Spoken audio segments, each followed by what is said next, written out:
Hey guys, what's going on, and welcome back to What Shall We Do Next. And today I wanted to talk to you guys about a video idea that I have, or it could actually turn into a series. That would be pretty cool, depending on how it goes. But I thought about this a while ago. It's like I got this idea about a year ago, and I was thinking about like horror movie characters, and I thought I could make a video about like the characters in horror movies, or like make multiple videos on different ones. And I'm not just talking about the antagonists, I'm talking about the protagonists too. So you guys know me, I'm a big horror movie fan. I like to think up little theories, and I like to come up with like, especially like I look for little details in horror movies. I pay a lot of attention, and I love little cameos and little Easter eggs that are in these horror movies. And I love to make the connections between like sequels and prequels, and I love to make the connection with little things here and there. I like to follow along with the timeline, stuff like that. And one thing that really does capture my attention, it's the characters, which is obvious. And I love horror movie characters, not just the antagonists, like I said, sometimes the protagonists as well. And I thought it would be fun to come up with my own theories on, because I used to talk about this to Tina, if you guys remember Tina. Haven't seen her on this channel in a long time, but you guys remember her. And me and her used to talk about this quite a lot. Like, we would talk about characters, and I was thinking about it earlier today because I was thinking about the old lady, the old crazy cat lady in Jeepers Creepers, and me and Tina used to talk about her a lot. And we used to say, like, I'd be thinking about her, and I'd be like, what do you think that woman does at the holidays, like at Christmas? Do you think she just stays in her house alone? Like, I imagine her to be like, never married, never had kids, she got no family, she's just living in this farmhouse with all of her million cats. Like, what was she doing before we saw her in the movie? Now, I get it, characters are fake, they're not real, she's an actor, but I was thinking about it, like, and I like to come up with theories on like the characters themselves, and like how they grew up, what did they do for a living, like how did they come to where they were when we saw them in the horror movie. Specifically the crazy cat lady. Like, I used to talk about that a lot to Tina, and I used to say to her, like, yeah, do you think she ever married? Like, do you think maybe she got married, that her husband died maybe? She's just living like she's an old spinster? Who knows? She's just an old introverted recluse that never leaves the house. Or maybe she does leave the house. Maybe she has family that live in different parts of the state or different states, and they visit her for the holidays. Who knows? But I thought it would be fun to like make little stories or little my theories from like what information I can gather from watching the movie to kind of put together a little bit more of a background, because I really wish horror movies would do that, and they never really do. You get invested in a character, and then the second movie comes out and they're not even in there. Maybe if you're lucky, they will have like a little cameo, like Justin Long did in Jeepers Creepers 2, when you see him in the field. And I like that. I love when they do that. I love when they throw in little cameos and stuff like that. But I would love to know more about Derry. I would love to know more, like, what was he studying in college? What did he want to do? Did he have a girlfriend? You know, things like that. Like, you kind of want to know more. And the same with Trish. Like, what's Trish been up to? From, like, it kind of implies that she's been researching and she got invested in trying to find out what this thing was that killed her brother.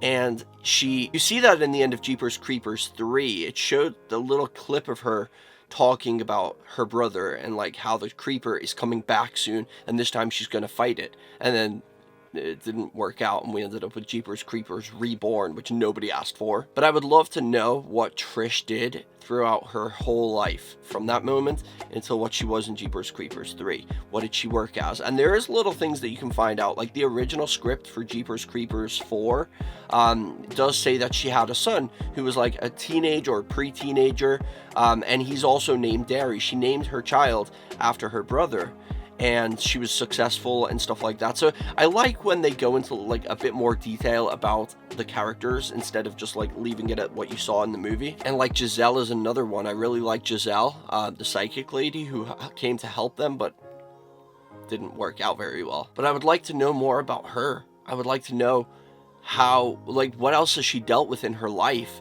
because she's been dealing with the psychic ability all of her life, I'm assuming. And that's how she came to see the visions that Derry saw of all those bodies down there in that basement of the church. And she called them on the payphone in the diner. And so like I kind of want to know more about her too. And we got like a little clip of her house when she's on the phone.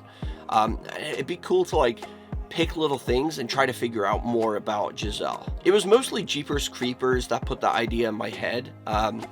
And then I thought about it and I thought, you know, this could be really interesting. Like, I was thinking about all these characters in other horror movies, like Wrong Turn, for example. What were they doing before they came into the horror movie? The character, not the actor. But like, what were they doing with their lives before they got into the situation they were in, whether they live or die? Like, I was thinking about Chris Flynn from Wrong Turn. You hear at the beginning of that movie that he's going to be a doctor. He's on his way through the state of West Virginia to get to Raleigh so that he could have like he had an interview with a doctor, and he was like a medical student, stuff like that. He talked about that a little bit when they were like looking at the dead rodent on the road. He was talking about it and saying like he was in medical school and they learn on animal bodies before they show them human bodies. So like, it kind of gives you little things that you could work with to create and really bring the character to life. And I used to love to do that, but I never did it for videos. I just used to do it in my own spare time. Like, I would be thinking it in my head, and I would have conversations with other horror movie fans about like my theories on things. But let me know in the comment section if you would like a video series like that, where we like really dive deep into the lives of horror movie characters, even ones that are just supporting actors and they're not really the main actor, but it's interesting to know more about them themselves. Like, I talked about this years ago with my friend. Like, this is something I've been doing for years. I've always thought very deep into horror movies, and I used to even think about Richard Morgan, Samara Morgan's dad in The Ring, and he kind of came across as a little bit of an antagonist, but then it kind of proves that he was right all along, that, you know, something is wrong with Samara. But I used to talk about this and I was like, well, and I felt bad for him because he was living out there on this ranch all alone. His wife had died, the horses had committed suicide, his wife committed suicide, and this all happened his whole life. Like, this poor man, like, people think of him as like he was mean, he made Samara sleep in the barn and stuff like that, but he was just doing what he thought was necessary to protect his family. And people kind of made him look like the bad guy because he was like, oh, he's mean, like he kept Samara to live up there in the barn. But like, what happened to that man after like his wife died, his horses died, his whole life fell apart ever since Samara came into it, and he just spent the rest of his days living out on that farm just all alone.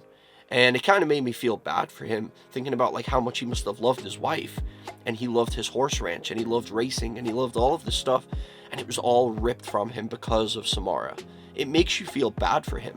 And like I said last time, I do empathize a lot with horror movie characters. And so I want to like dive deep into the lives of these characters a little more. Do you guys think that'd be like an interesting topic, or am I just weird? Let me know in the comment section. Smash a like on the video if you agree with me, and I will think about it. But I think it's something I'm definitely going to do, because this is something I would really enjoy. I was literally talking about it to my friend earlier today, and I was like talking about extreme details in a movie, and she was like, I don't understand anything you're saying. And I was like, I need new friends. I need someone who can relate. And she was like, no, I love horror movies, but you just think too deep into it. And I was like, I know, but maybe that would be a good video topic. Like, maybe I could make videos like that. I don't know. But anyway, guys, thanks for watching. Smash a like on the video, and I'll see you right back here in the next one. Peace out and chase your dreams. Thank you for watching my video. And don't forget to subscribe and follow me on my social media, or I will fucking die. Oh yeah!